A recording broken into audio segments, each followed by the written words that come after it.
Ladies and gentlemen, it's the 5th annual 2018 Killies Awards. Huzzah! I think it's our third Starring annual. Woo! Bryce Castillo as Bryce Castillo. Hi, that's me. With your hosts, Brian Brushwood. Ahoy! And me, Tom Merritt. Oh, hello, Hey! Tom. Hi, Tom. As Wait, you I know, should react to my own name. Yeah. Hey, no, this is our annual look at our favorite things of the year. The Killies obviously means not that we're killing them, but that we think they're killing it because they are stuff we watched this year. They didn't have to be new this year, but stuff we watched for the first time this year and loved. and specifically, we're not saying they're the best things on the planet. We're saying we love them a lot, and they are deserving of your attention. Our personal recommendation. Yeah, that's right. Each of us were tasked with coming up with 10 things, whether it's a TV show or a movie show or what have you. I love those movie shows. The movie shows. But then, of course, we have one Abandie, which traditionally is something that we had been following but had decided to give up or abandon. That's right.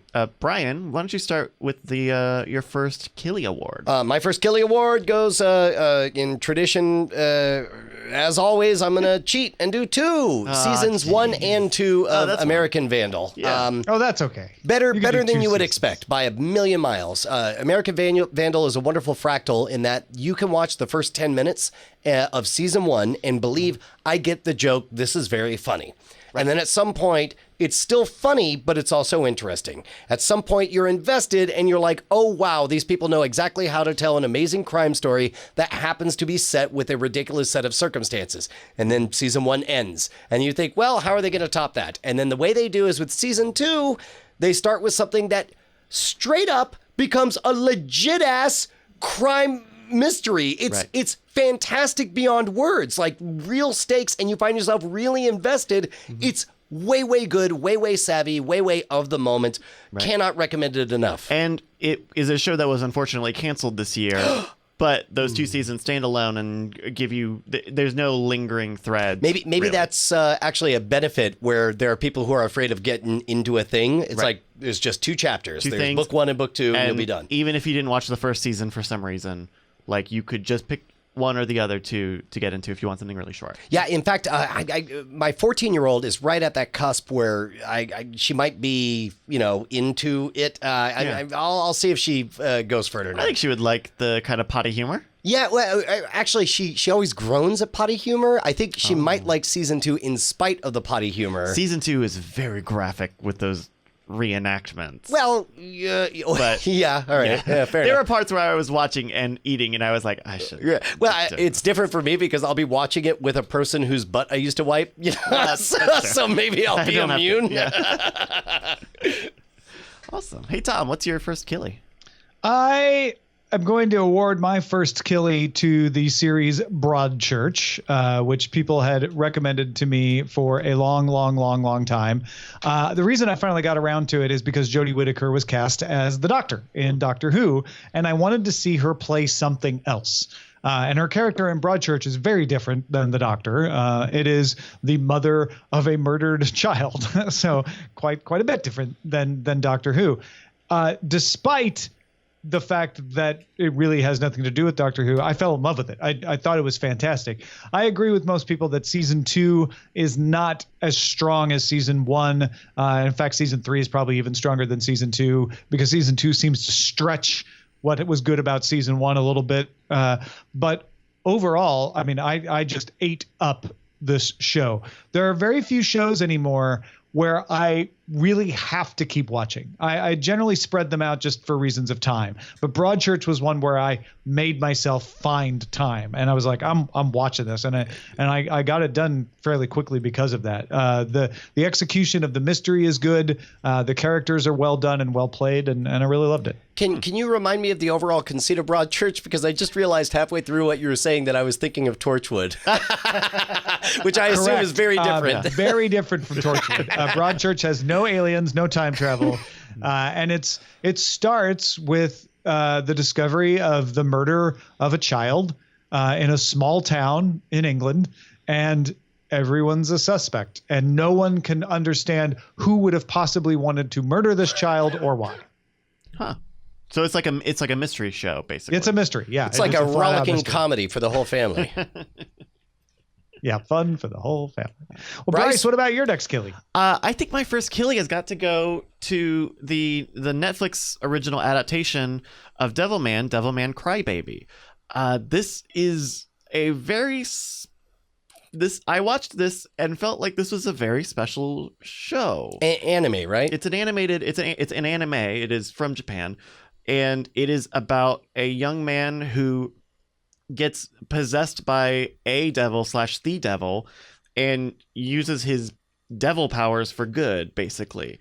And this is not much of a spoiler, but it becomes like a good versus evil motif in this series, but the devil side is good. There's a montage of like social media where everyone's like, I am Devilman, because it's the way that stuff works out. The good things that the devil possessed individual does, are they motivated by the devil side, or is it a case where it's like it's the man side trying to guide it to good? I mean, that's what it plays with, right? Like it parallels a very coming of age story, right? This is a teenage boy who, as he is also becoming part possessed by the devil, is also going through puberty, and it's hard for anyone to tell the difference. Yeah, no, I'm sure that's part of the conceit, right? Yeah, that of makes course. Perfect sense.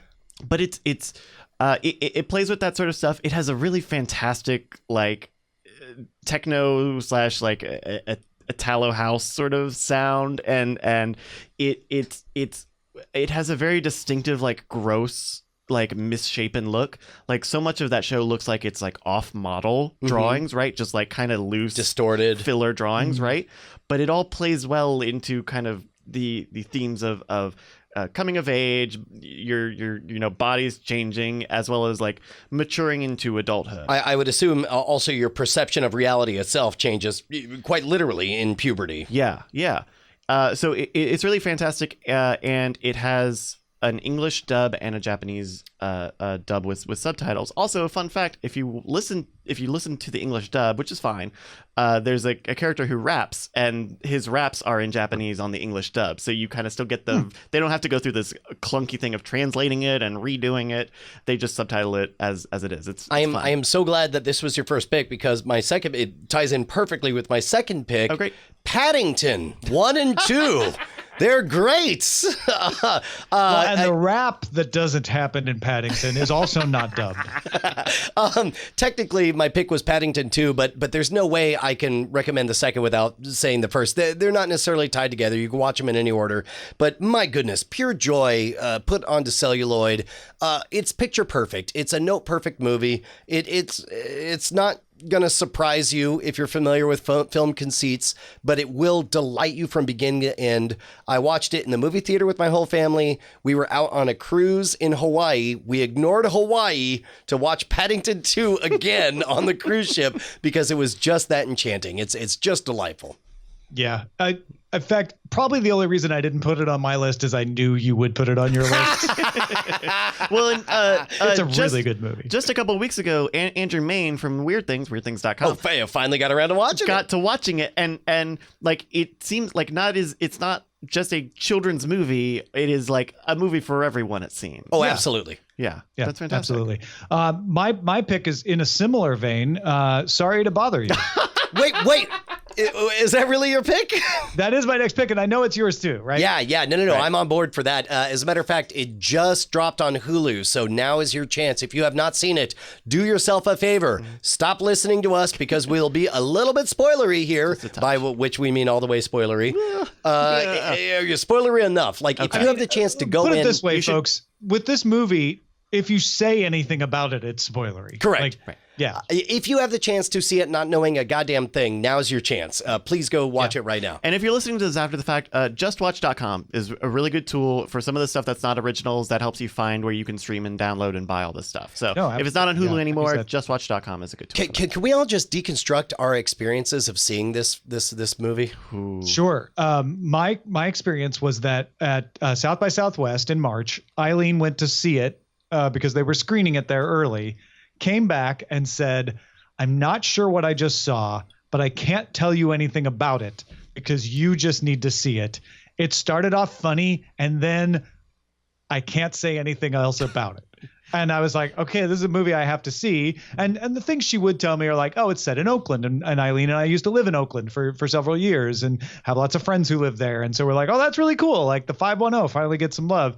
And my experience of actually seeing it in the theater were those first few moments of, hey, it's Oakland. Hey, this is cool. Oh, interesting story. I love the humor. And then when it takes its turn, realizing, oh, this is the point she was talking about, and I'm fully on board. This is crazy. It's weird, and I loved it. I think we talked about this on the show, but I watched it 3 times over the last year. One in the theater that it made me it was deeply unpleasant. It forced me to a place of deep introspection that I did not enjoy. And I tweeted the director and thanked him for that artistic experience. Then watching it again, I had a lot of fun knowing what all the turns were at every corner. Then I had the weird experience of knowing how adverse my wife is to the ugly parts of the show. That's right. And just being able to show like the first 40 minutes plus where it's charming and it's a quirky world. And what's funny is the moment that I decided it was now sufficiently too dark, were way before the big twists. Like just when it was ugly, it was about selling out. It was about, just the ugliness of providing for your family in a horrible economy and all that stuff. Like I found myself scooting forward on that. And then weirdly, after the twist, when it was clearly a cartoon, it was kind of great. It's nice because it's both like realistic in a lot of aspects, but also exaggerated in many respects. And I think that speaks to kind of the spectrum of topics that it talks about, from personal and interpersonal relationships to broader societal trends and attitudes. But it's also like got wacky, weird, uncomfortable moments. I mean, the rap song. The rap song was... I was in the theater and it's already uncomfortable, but it's uncomfortable, and it's doubled by the fact that the rest of the movie was hilarious, and you've been laughing, and all of a sudden you felt like I cannot be. You felt robbed of certain emotional moves, sure, where it's like, I cannot be a part of what I am looking at right now. Yeah. For me, the darkest part of the movie was not the big twist or even the rap moment, because I could understand those. To me, it was the betrayal I felt at the art show, because we had one shining moral center of purity in his girlfriend the entire movie long, and then we find out that she's full of garbage too, and is just has a white voice like everyone else, sells out just like everyone else, full of BS, and that was really painful, and especially it being a very ugly scene, simultaneously trite in art cliches, and I don't know, it's just a fascinating movie. I can't recommend it enough. Yeah. Well, Bryce, did you also pick Sorry to Bother You? No, I didn't. Mostly because I figured one of you would put it. I love the game theory that we're all doing. I wonder what movies ended up with no awards because we all figured the other one would do it. No, in following with Sorry to Bother You, my third Killie goes to, of course, the Great British Bake Off. What a really pleasant reality cooking show this is. I've talked about this, and I guess I will talk about this a little later on in the Killies. But it is a show with literally no stakes. I mean, it's a very popular show. Being the winner of it you become a known thing, but there's no cash prize right on the Great British Bake Off. You literally get a bouquet of flowers and a crystal like cake stand. And that's it. So instead of becoming like the cutthroat, like, I got to get this money so I can get, start my restaurant or whatever. It's like everyone is helping each other. There are moments of stress, but it's a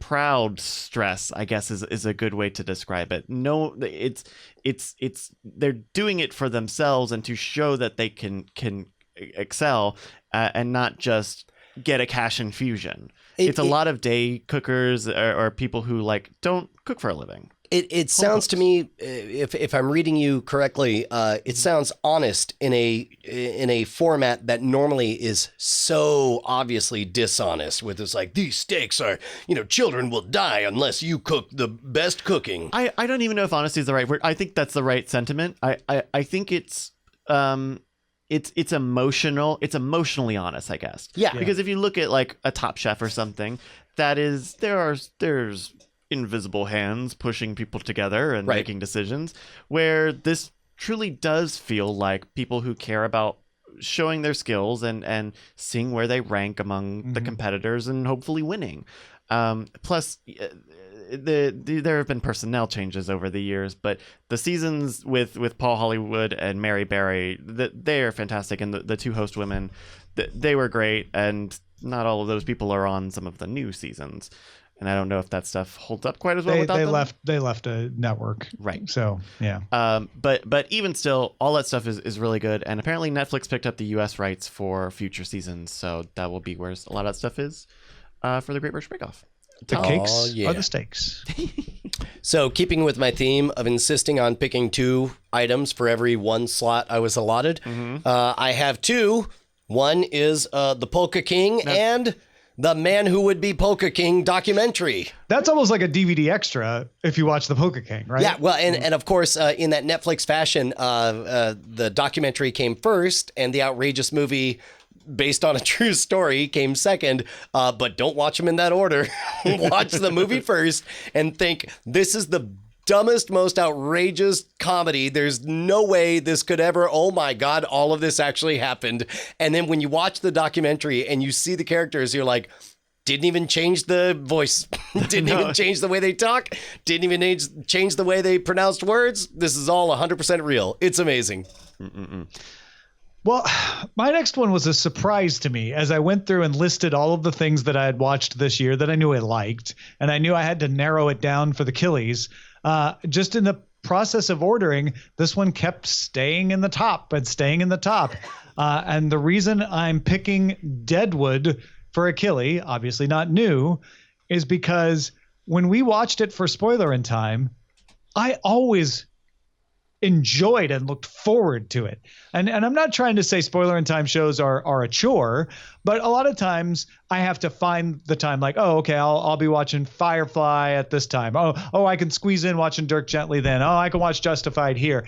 Deadwood, I had to sometimes make myself wait because I didn't want to watch it too far ahead of when we'd actually discuss it. I would want to watch it immediately after finishing Spoiler in Time every week. It just was that enjoyable for me. And that's why I put it on the list, because I figure if I enjoyed it that much and I miss it that much, even though I just finished watching it, it deserves to be on here for me. I'll 100% vouch for that. I definitely felt that with Deadwood in a way that I can't think of any other show that it was that strong with, where it's like, I just wanted more candy and I had to stop myself. And Deadwood was definitely of that ilk.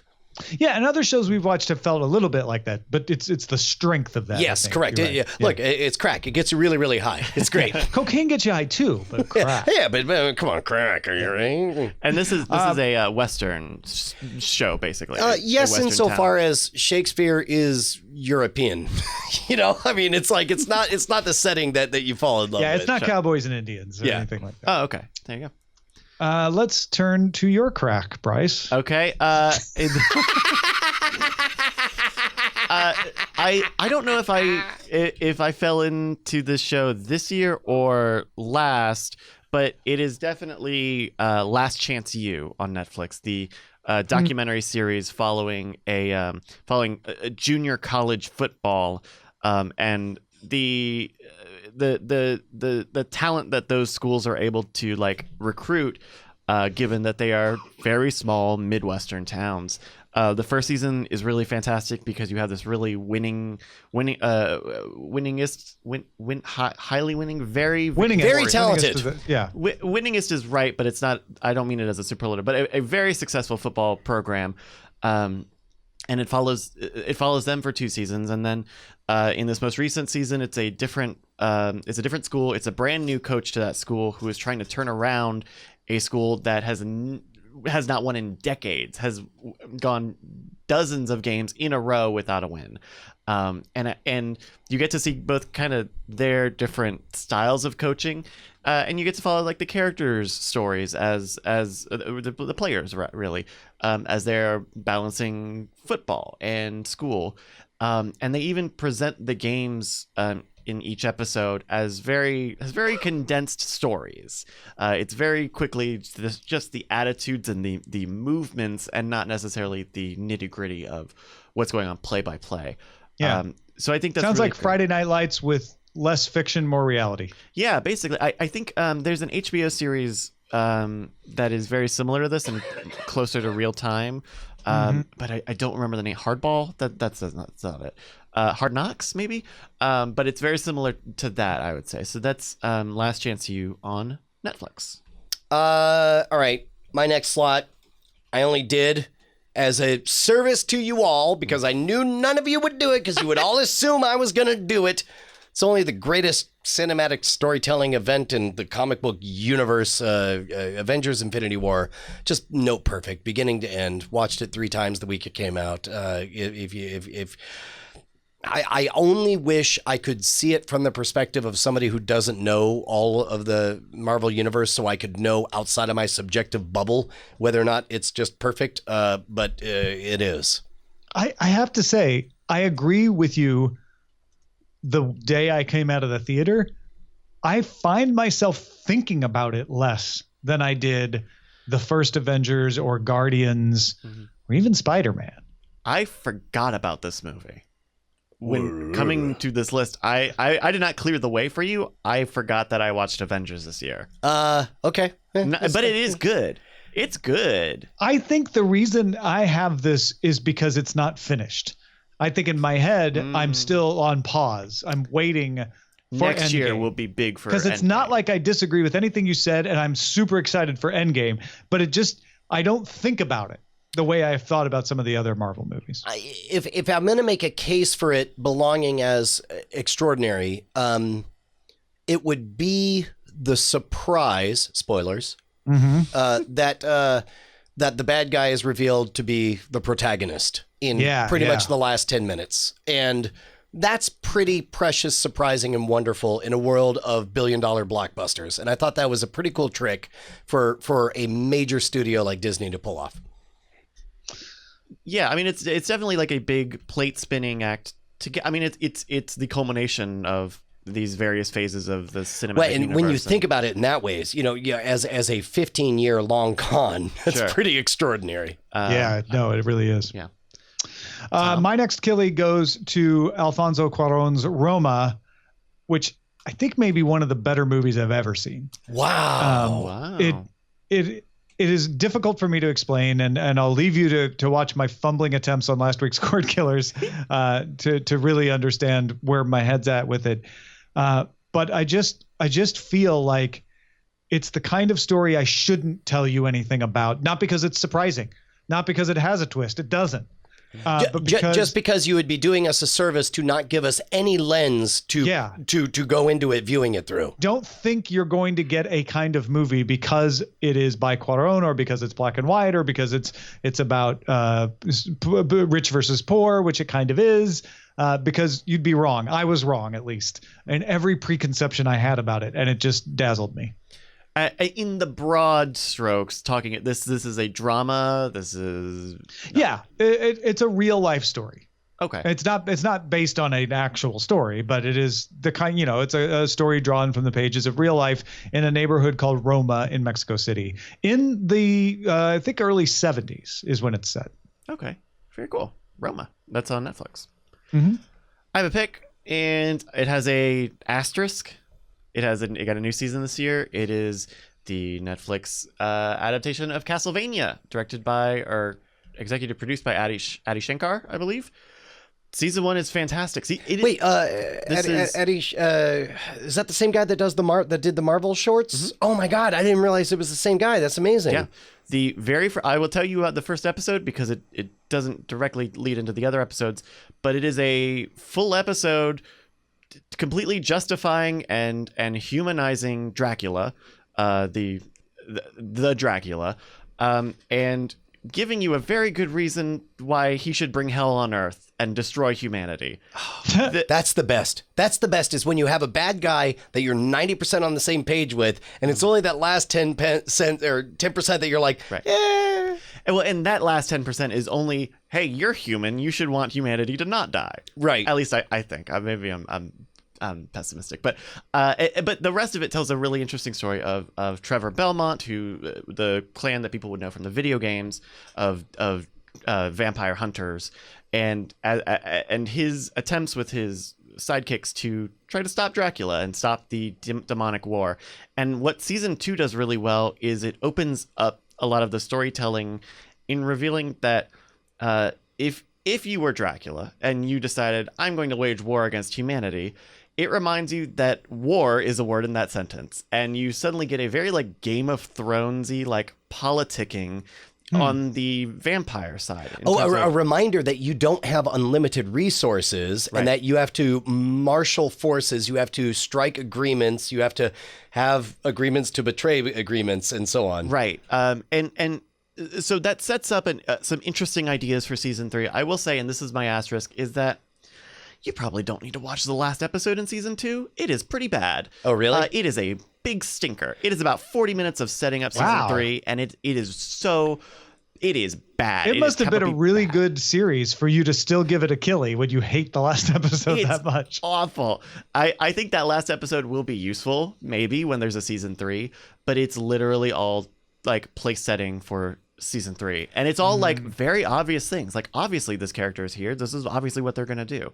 So I would say you don't need to watch that last one. The things I've universally heard is that this is wonderful, and also not for kids. No, Yeah. not for kids. Very gratuitous use of language, gore, sexual innuendo, and I also think it's kind of an interesting take on anime. I think that the vocal performances that they get, especially from Trevor, feel more at home with like a live action show where you would have visual subtlety, Right. but because it's animation, it's cheaper than that. Getting frozen face. Something similar to that. But even still, it's a very impressive show, and the fight scenes, some of the fight scenes and the animation and all that is incredibly impressive. Also, that's Castlevania on Netflix. Is it back to me yet? Yeah, yes, you it said is. Roma.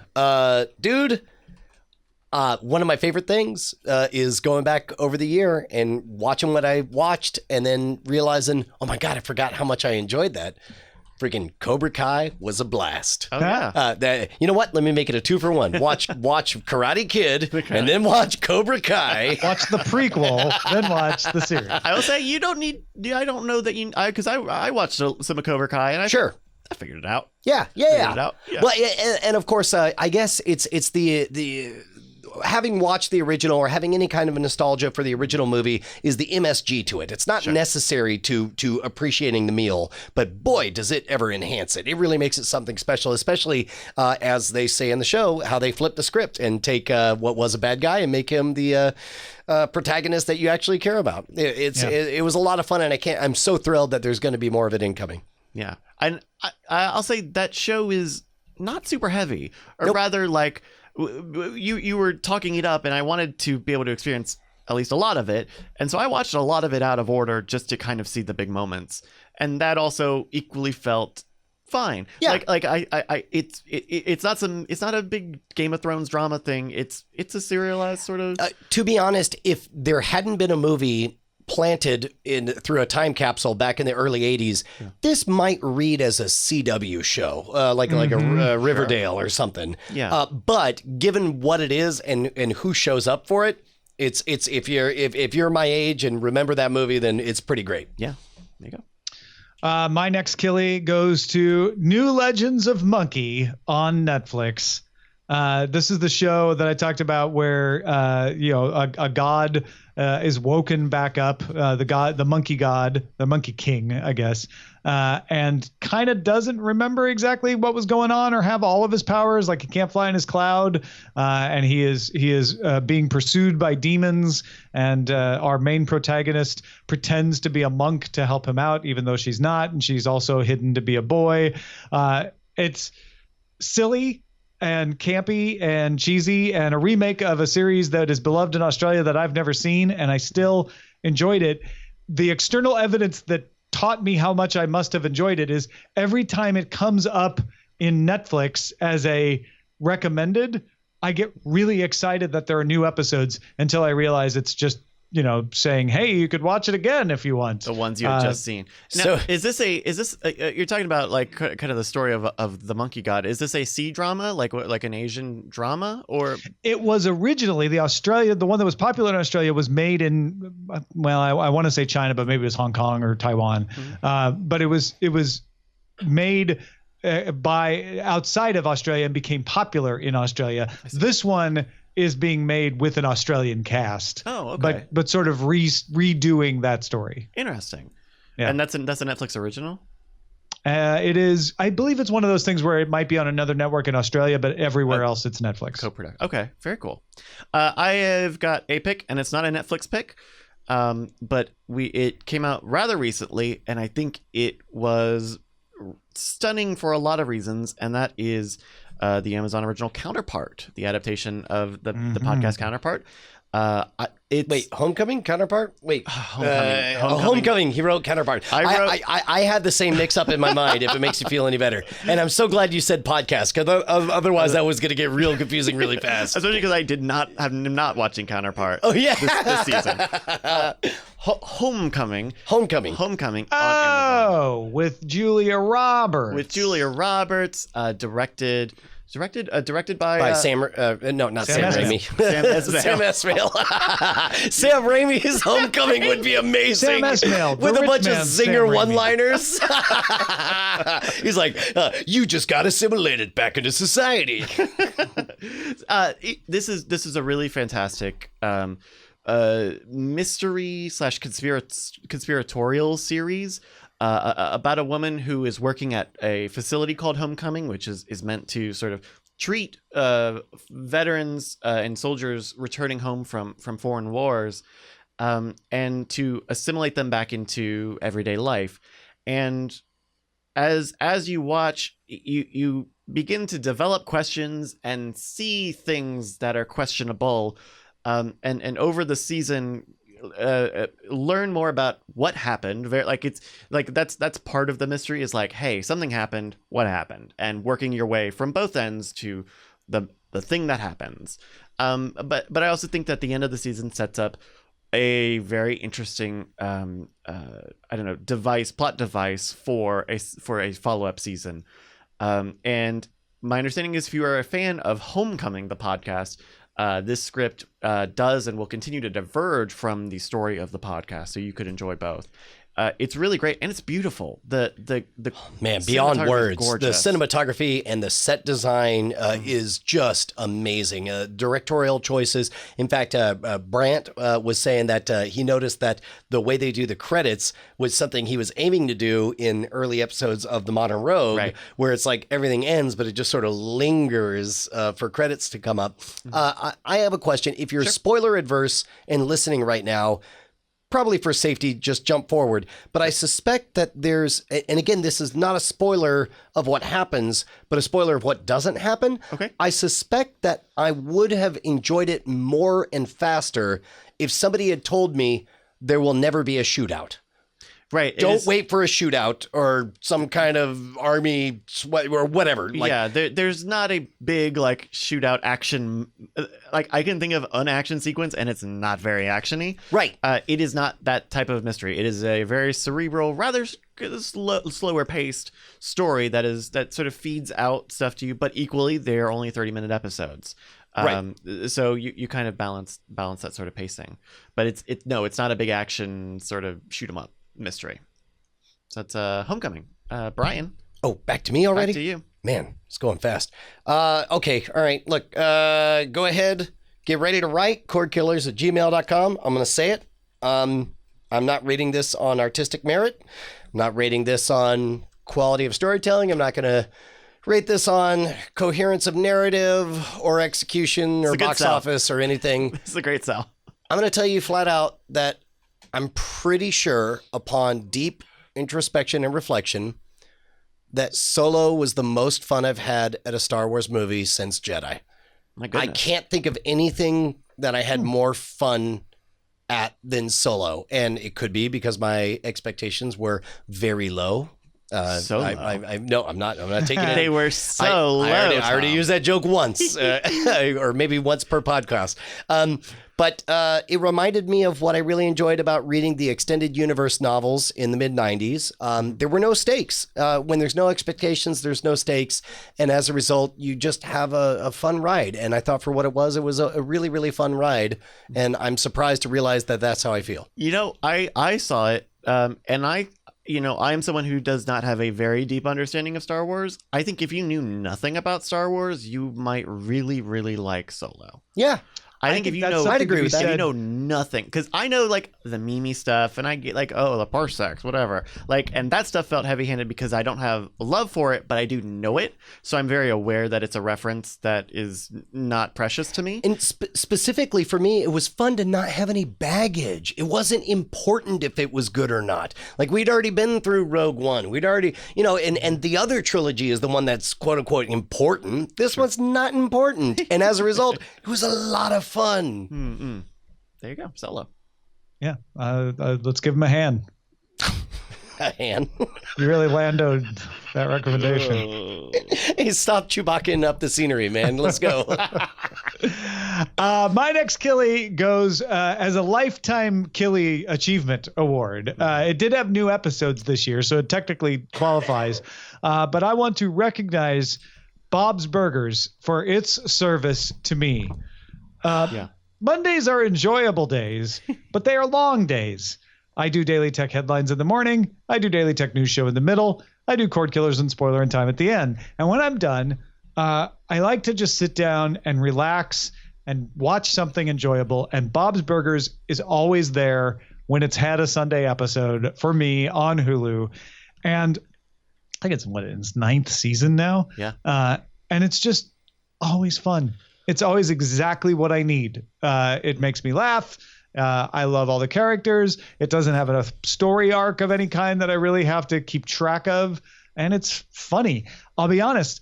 I believe I gave an Abandie in previous years to the other Bob voiced vehicle. Archer. And Archer is what led me to Bob's Burgers. Liking H. John Benjamin's voice made me go, I've heard a lot of good things about this Bob's Burgers. I should check it out a couple of years ago. And I'm really glad I did. I think we will look back at Bob's Burgers in 10 years and give it the same preciousness as we do The Office. The best parts of The Simpsons. Yeah. Like this is an animation classic, and we are still in the good parts of that for whatever that means. Agreed. All the scripts are really, really tight. The dynamics are tight. None of the characters tend to overstay their welcome. The kids usually get in just for the right amount of the one-liners and their distinct enough voices, both literally and figuratively, that it's really a joy.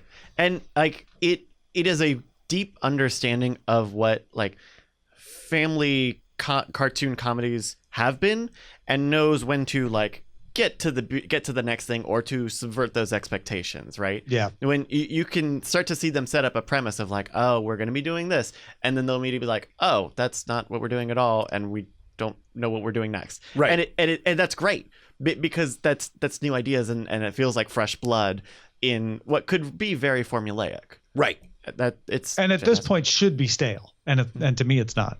Yeah. And Gene is my favorite. All right. What's your next one, Bryce? My next pick is a movie on Netflix. And this, I did not think that I would put a romantic comedy on this list, but it is the Netflix movie Set It Up. I think very similar to how Bob's Burgers sort of upends very standardized formulas for telling certain types of stories. I think Set It Up is a romantic comedy that is aware of what romantic comedies have looked like through, say, the 80s and 90s, and tries to find ways to not be the worst parts of those and find new parts of those, right? Like, the idea is that these two executive assistants for these two high-powered executives end up meeting each other, and they're being worked to death, and they realize, oh, they suddenly get a lot more free time if their bosses are in a relationship together, because then they go spend the night out, and then you get to have a free life, and it doesn't, there's no like unearned romances in it, which is a very common thing in any romantic story. The idea of like, oh, these two people are put together and they're of opposite genders, so they're gonna, like, none of that feels forced or unearned, and it really is just a light a light piece that a lot of, like, I think if you have an idea, if you have a negative reaction to the word romantic comedies, I would recommend you check out Set It Up, because I think it diverges from the things that people don't like and have become stereotypical of the word romantic comedy. Right on. Yeah. Which is unusual for a Netflix romantic comedy, which tend to get the reputation of being generic, being super formulaic. Right. Yeah. Right. Yeah. That's good. That's good. Hey man. Brian. I'm going to go with seasons 1, 2, and 3 of Preacher, which I'm convinced, Tom, you had to have looked at my list, because how could you not have put Preacher on your list otherwise? Sure. Tell us about Preacher. No, it's great. Yeah, no, look, it's the greatest television show for me. How about that? Well, I just mean like story-wise. It's a great television show, and it was absolutely bubbling into my list. I did not include it because of you.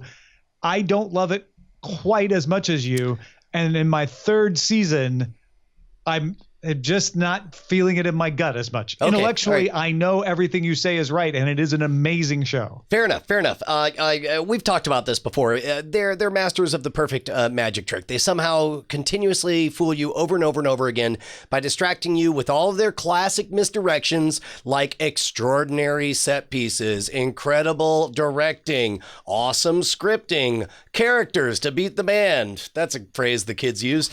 No, it's the only thing that I hate about it is that it's blood and gutsy enough that my wife won't watch it, and it creates a divide between the two of us that makes me ashamed. So how about that? Outside of that, it's the perfect show.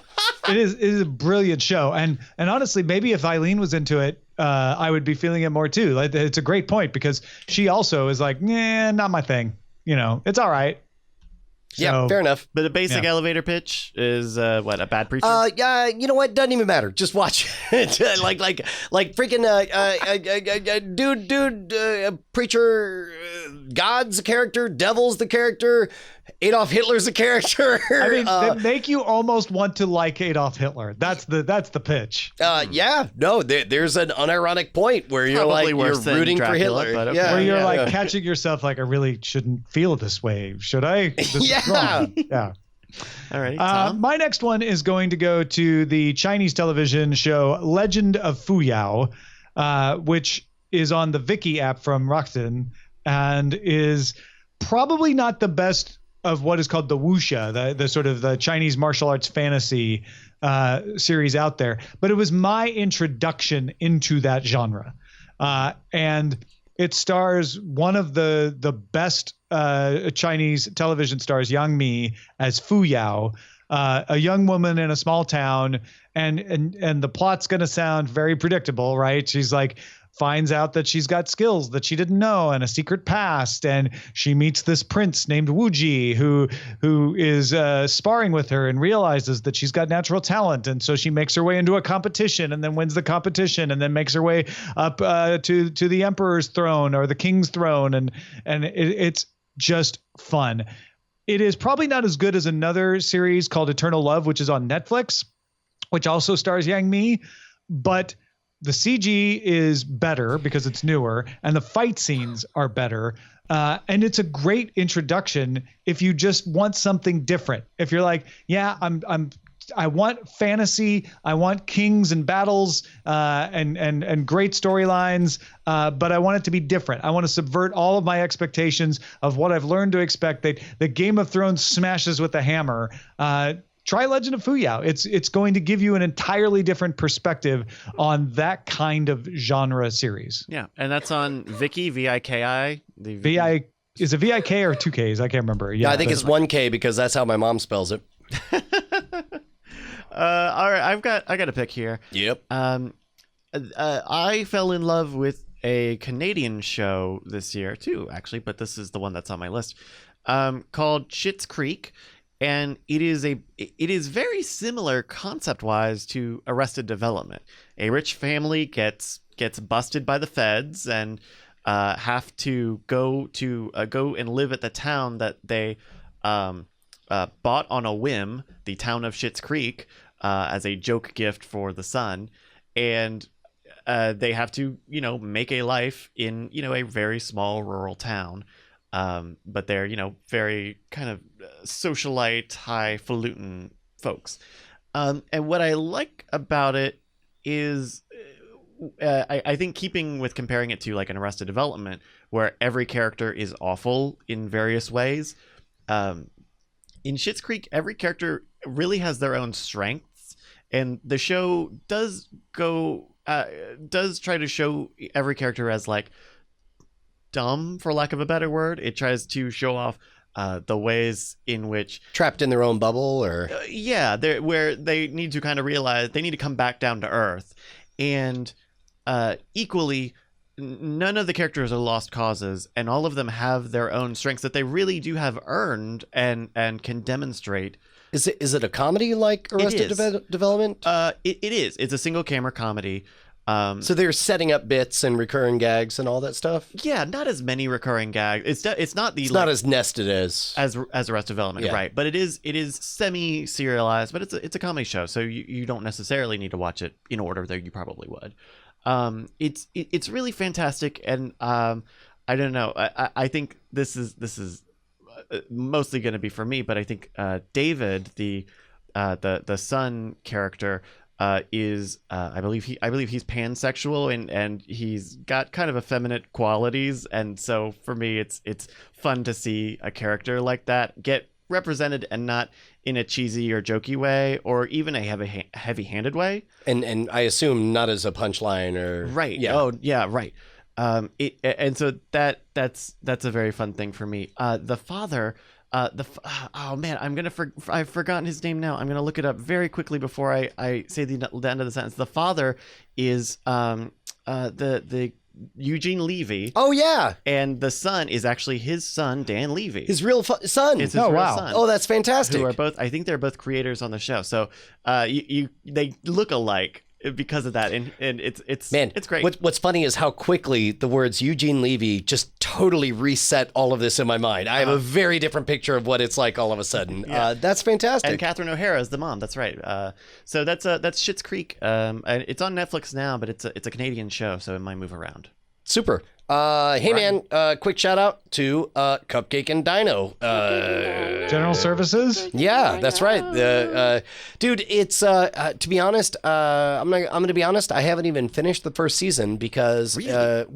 I've been saving it weirdly, like because you remember I stumbled across it. Two characters who are brothers, and they celebrate their brotherness, and I discovered it just as my brother was in a coma for a month, and it was so powerful and important to me at that time that when Jay woke up from his coma, you watched it with him. I wanted to watch the rest of it with him, and we haven't done it yet, and I've been saving it. But it's very, very funny. If you like a lot of the Cartoon Network programming, the smarter side of it, it's so joyful and it's delightful. I absolutely love it. Family friendly, and the kids could watch. Oh yeah, no. I mean it's a kid's show that just happens to be smart enough that the adults cackle at it. It's great. I will say, as it's not Baby Shark, but the words, dude, it's an earworm. Yeah, that song. It's going through my head right now.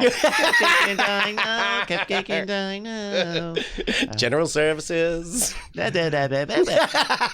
Tom. The Marvel movie that I will give a killie to this year is Black Panther. A movie that I got lucky enough to be able to see a preview for, and then turned around and went to see it in the theater because I wanted to see it with people seeing it for the first time and enjoying it. A movie that definitely has stuck in my head. I've owned it I haven't owned it. I bought it. I now own it. And I've watched it a couple of times at home. It's just it's a great show. It's a great story, and I think it deserves all the praise that it's gotten. Right on. Yeah. What about you, Bryce? My next pick. I'm gonna give a lifetime achievement Killy to Futurama, which I just recently finished binge watching.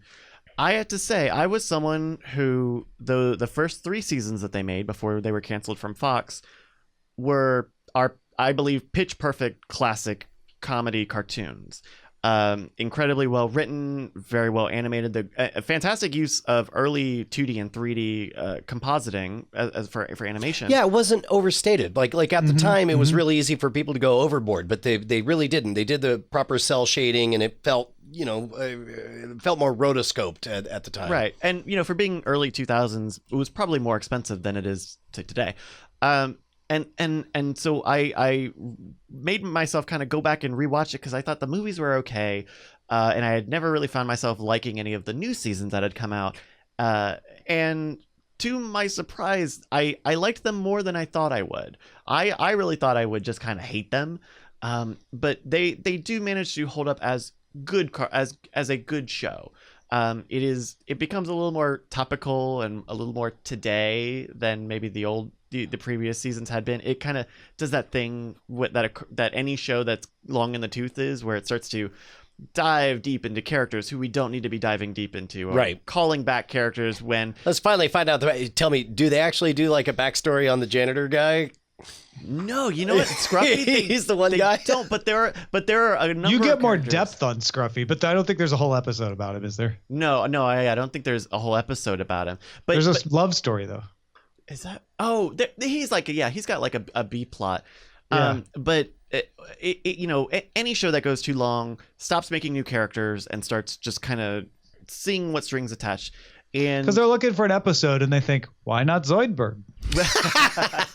Or it becomes easy to do so, right? Science fiction is expensive to make because you're making lots of different types of characters, different types of bodies and things. So I understand it, but that's also where you get the most freedom. So I think if you haven't given those later seasons of Futurama a try, do it. I mean, the mimetic parts of Futurama that we think of, like "Shut up and take all my money," is a new season joke. Really? The squint fry, the not sure. Yeah. That's a new season joke. Wow. And so like it manages to hold up really well. So I think you should give Futurama a try if you kind of wrote it off. Man, you realize so much of the stuff we've been talking about as we near the end of our total library watch of The Office with me and Penny. Yeah. I'm auditioning. I'm trying to figure out, Bob's Burgers next? I don't know. Futurama next? The Good Place? I don't know. Cool. Oh, I will say also Futurama has a good series finale. They managed to, like, I think that is a very good episode in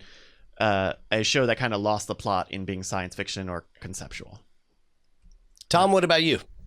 Oh, no, it's back to you, Brian. Oh, wait, already? Yeah. Yep. You know what? I'm going to steal yours, Tom. Ooh. You know what? I'm not. I'm actually going to skip this one because I see it's on your list too. And I put it at the end so you could steal it. Great. Well, guess what? The Good Place is wonderful. It's fantastic beyond words. It's great. We've had debates about whether we love it for the one part or we love it for the other part. Either way, we love it. Yeah. Like, how great that we have a show that is so universally accepted as awesome that we get to debate about which of the 4 legs is the most awesome of the legs of the beast. It's great. It's a primetime broadcast show. Yeah. Mm-hmm. A primetime broadcast comedy. On NBC, some would say years after NBC kind of lost its second good wave of comedy. My health insurance comes through NBC. Let me just disclose that. My wife works for a company that's owned by NBC. But is it in that Thursday night slot? Like, is it in what we remember as the Seinfeld slot? It is on Thursday again, but I think they disbanded Thursday night comedy. But spiritually speaking, like the fact that it's in that hallowed territory is pretty remarkable that it could be such a smart show there. Yeah. It's really fantastic. It's another show where you kind of want to go in without expectations. Yeah. But now that we are almost near the end of the 3rd season, it's hard to. There are some things that it feels hard to not be able to talk about openly about the show. Keep in mind also, we're also dealing with, and we've done this on several other shows, when we start off binging and we discover we love something, it is a pivot to go to week, and it's a different experience. And so our expectations change and all that stuff. I will say, I think these are long network seasons, and I think the middle parts of the season start to drag, which is easy on binging and not easy on week to week. Exactly. So. Yeah, I will say I saw the first 3 or 4 episodes, then binged the rest of the season later and caught up on season 2, and I've loved it ever since. So, all right, Tom. I've forged ahead. My last Killy goes to the documentary Ramen Heads about the most celebrated award-winning maker of ramen in Japan. I talked about this on the show when I watched it. I actually watched it on a plane.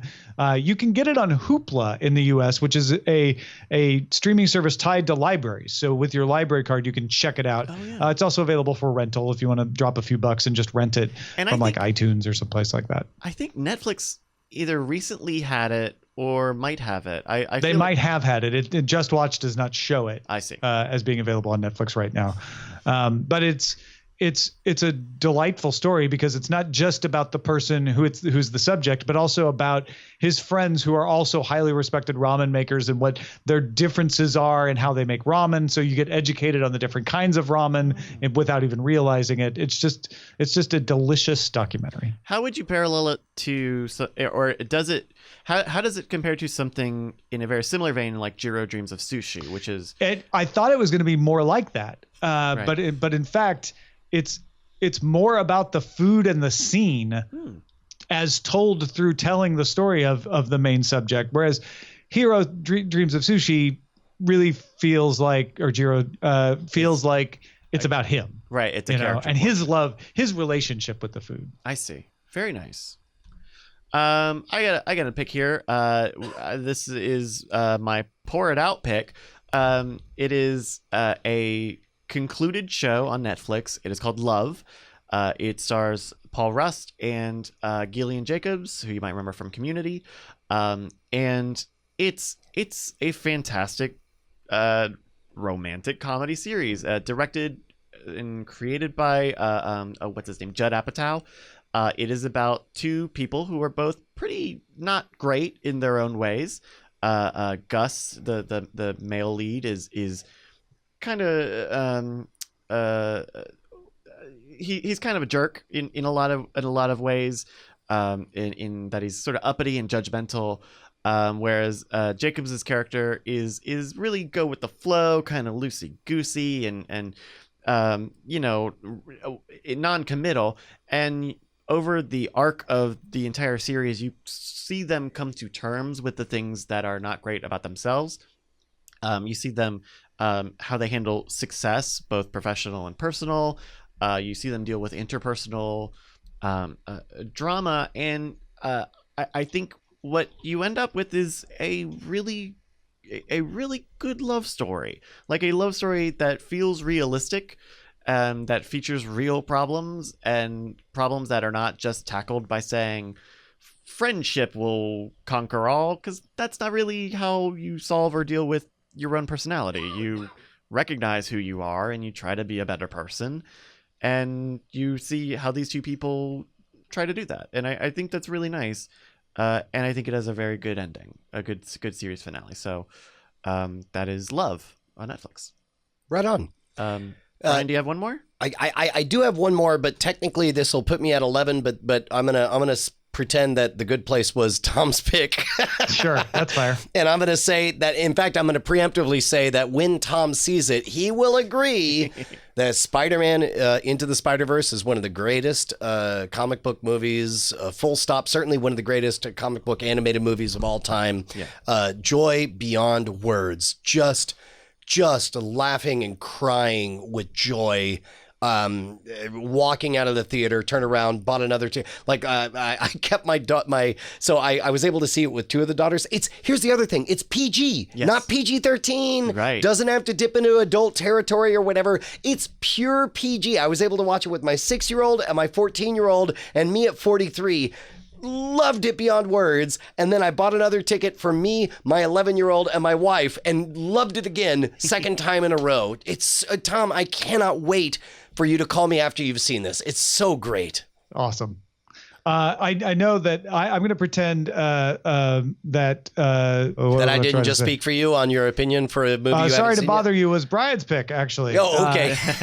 No, I've got one more slot here, and I thought, okay, of the ones that I deleted and did not include on my list, what's the one I can remember? This is my random Killie award, and the one that popped to mind was Crazy Rich Asians. It was thoroughly delightful, exceeded my expectations, even though everybody had told me it was hilarious and wonderful. And I love every actor in it. And even, who's the rapper who plays the friend? Awkwafina. I didn't know her before this movie, and now she's one of my favorites ever. So that one gets my last Killie. Fantastic. My last pick is, I think, a controversial pick, a pick that is not exactly what it seems, partially what I would chop up or put at the plate of Netflix's marketing department, which I think has a very hit or miss trailer production pipeline. But it is the special Hannah Gadsby Nanette, which on its surface feels like and is sold as a comedy special, but it is also I don't even know the word for it. It is a one-woman show that talks about comedy, but also the hardships that marginalized people go through, especially in comedy, as they weaponize their own experiences. And the ways that they both lie to themselves and audiences for the sake of making jokes, and in even making their own jokes about themselves, and sort of the price of empowerment. It is heavy. It's depressing. It's got some good laughs. It is controversial. But I also think that I walked away from it feeling like I understood her and sort of the plight of marginalized comedians much better, and as a queer man myself, I feel like I also had a better understanding of the other people in my community. Cool. So I think it's really worth a try, with the understanding that it is not a comedy. It is not a comedy stand-up special. It is a one-woman show. And so that does it for our picks. But now we have our last segment here. Yeah, normally this is easier. This is the part where we take something that we've been following for a while, and we announce what we want to give up. And now normally we actually do give it up, where we're just done with it. But I'm looking at the list, and I'm seeing a lot of question marks here. Tom seems the most assured. You want to go first? Yeah, I took an evidence-based approach, and I looked at what I had actually stopped watching.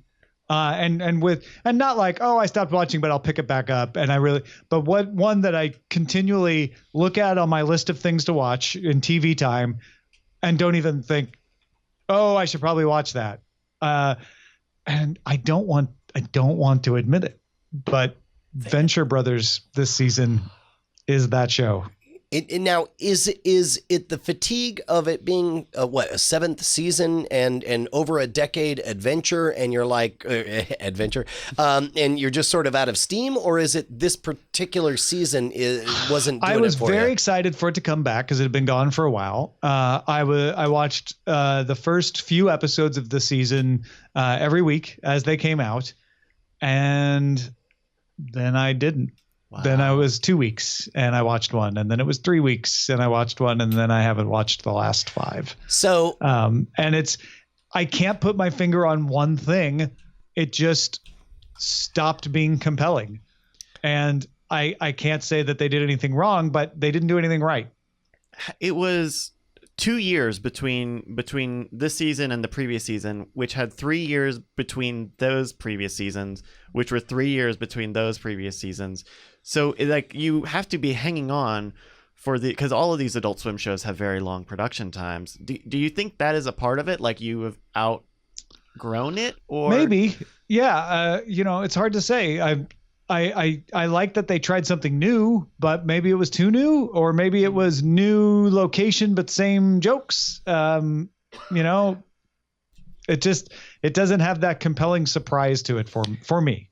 I mean, if it makes you feel better, I haven't even watched the last few years enough to get caught up to know whether or not the last season is not as good or not. Yeah, no, and I know a lot of my friends who used to watch it who fell away a lot longer ago. But this is the year it happened to me.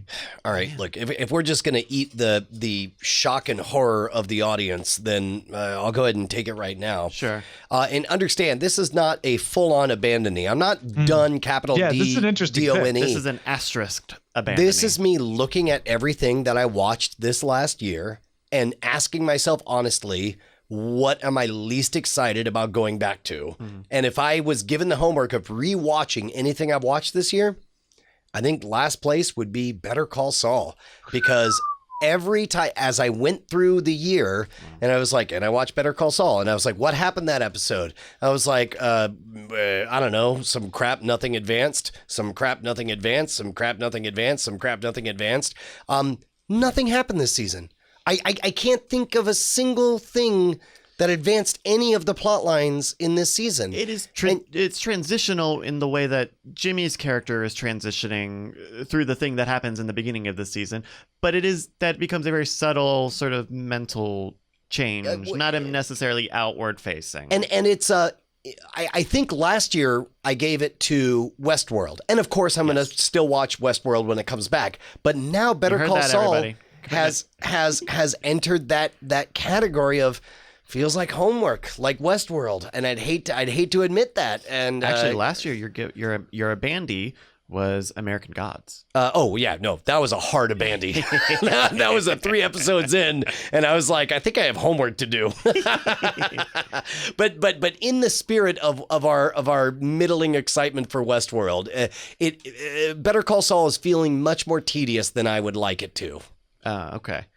I had a very similar thing with my pick in that I at least started watching the new season of it this year, and fell off. And I think if this show wasn't really good for a couple of seasons ago, this would have been a very quiet me stopping watching it. But I think this year I had to have I very actively said, I don't think I'm going to watch South Park anymore. Wait, now, is this a divergence of, because South Park has been to a certain degree ideological. It's been they've been there's South Park as satire, there's South Park as gross out humor, there's South Park as a sitcom. I mean, it's true that like in the past decade, South Park has become more ideological and topical based rather than kind of conceptual, right? And I don't have that sort of prejudice against it. I have always understood South Park as more anti-extremism than any one party or idea. But I look at a few seasons ago when they started to do the idea of like serializing the season, having running jokes, having running arcs, and having that stuff work out really, really well. And then last year or the year previous, when kind of I don't think they expected Donald Trump to win. Yeah. That's right. They had the whole season clearly setting up something that they couldn't pay off. I think they couldn't pay off. And between that and then this year, which I think they're just trying. This is going to sound very like a concerned citizen. I think they're trying to be interesting by being provocative. Like they did. I know at least on one or two of the episodes I saw, the end credits had a watermark with #cancel South Park on it, and that feels very much like I don't know how. I don't think that that's genuine, but I think that you're trying to use me, and interesting. That's not a good way that I like to be engaged. And also, I just don't think it's as well written as it used to be. And here's the funny part is whether or not this is a Matt and Trey thing. You know, for all we know, that hashtag is, you know, some newly hired intern has an idea and got whatever. But whether it is or it isn't, as a product, it certainly reads as that. Yeah. To you, and that's what really matters. And I think one thing I remember reading an interview with them recently, because they tend to still do the majority of they tend to lead a lot of the writing for that show. They do a lot of the voicing, and something that they mentioned that hearing them say it made me realize is that they tend to write a lot more stories about Randy the father than the kids, because they are 40-something-year-old men with kids, and so they have shifted. Hashtag irrelevant. Well, no, but sorry, I'm just speaking on behalf of the other 40-year-old men. But I think there's a tonal shift that goes along with that change in perspective, because it's not like his character was suddenly a blank slate either. Right. And so I think it's just kind of lost the thread for me, which is unfortunate. I grew up with South Park. I think that a lot of South Park is just note perfect, but I think where it's at now, I don't think you can convince me to watch the rest of the season or next season. Interesting. Man, what a weird year for our Abandies. Normally it's so cut and dried. Yeah. Well, it's funny that Bryce's Abandie parallels my Abandie from 1998. Oh, jeez. You gave up that long ago? You missed out on some good stuff. There was some good stuff. But no, it's a crazy year, and in more ways than one. And I feel like this is the year that our lists were the most different than they've ever been. Yeah. Even though we still had two that overlap. And to be clear to anybody who is upset about our Abandies, Gambling Man points, like, none of them are bad. Like, normally we have an adverse, like, yeah, I'm done. But in fact, we invented the category because there's this adverse, like, middle finger that we want to give to something. Yeah. But I don't think any of us felt that very strongly for any of our Abandies. It was difficult for me to pick this year. Yeah. Yeah. It's a testament to the variety of shows you have to choose from, that we have to abandon shows we still kind of like. Did you? I know I felt like that. I felt this because most of my stuff I either watched on Netflix or was a Netflix exclusive, but like the amount of streaming exclusive content on my list, I mean, almost overtook it.